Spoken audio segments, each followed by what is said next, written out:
दोस्तों नमस्कार। दोस्तों पूर्वांचल में क्या कुछ बड़ा होने जा रहा है। विनय शंकर तिवारी के जमानत के बाद क्या पूर्वांचल की फिजाएं बदलने वाली हैं।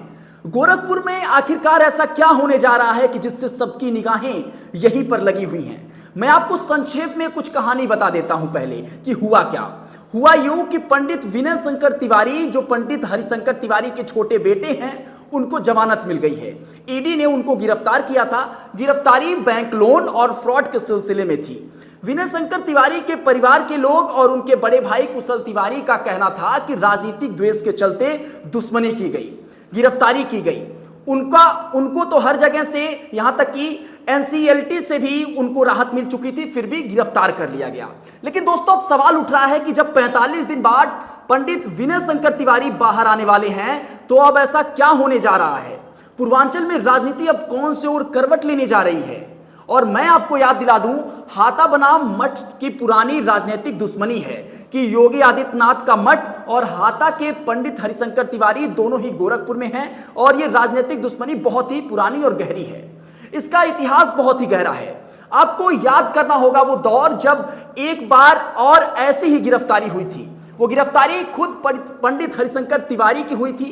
वो साल था 1986 का। पंडित हरिशंकर तिवारी गोरखपुर के बड़हलगंज में कमलापत त्रिपाठी जो कांग्रेस के दिग्गज नेता थे उनके साथ में रैली कर रहे थे।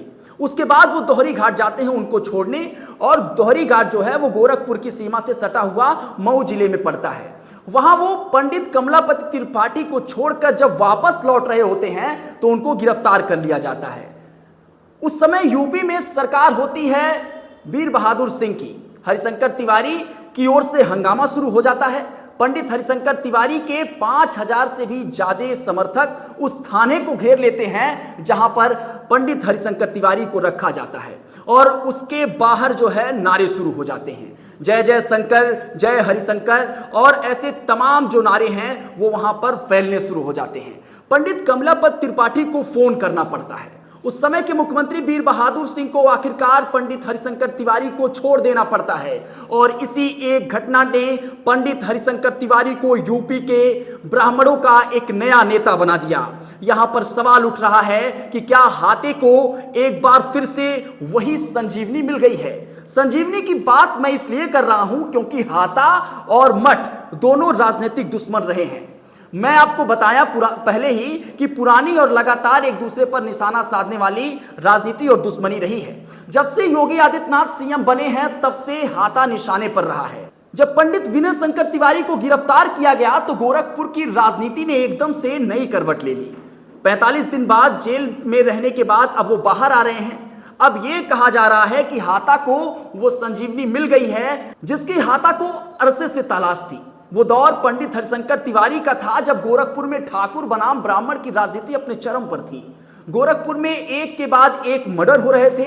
ठाकुर की ओर से बलवंत सिंह और रविंदर सिंह थे और इन दोनों ने कमान संभाल रखी थी, और ब्राह्मण की ओर से पंडित हरिशंकर तिवारी ने कमान संभाल रखी थी।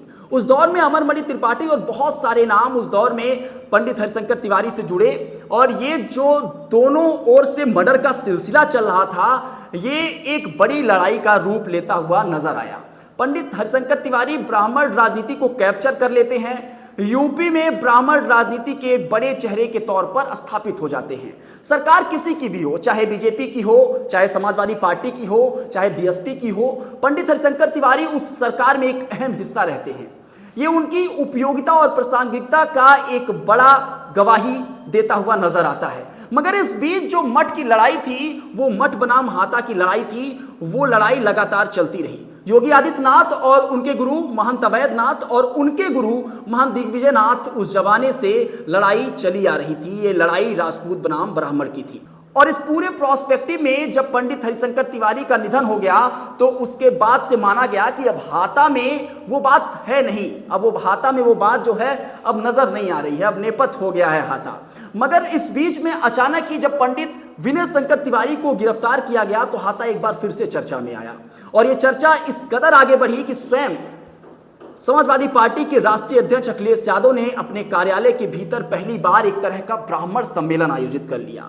वहां पर हाथे के सदस्य पंडित कुशल तिवारी यानी भीष्म शंकर तिवारी जो बड़े भाई विनय शंकर तिवारी के वहां मौजूद रहे, और तमाम ब्राह्मण नेता भी वहां पर मौजूद रहे।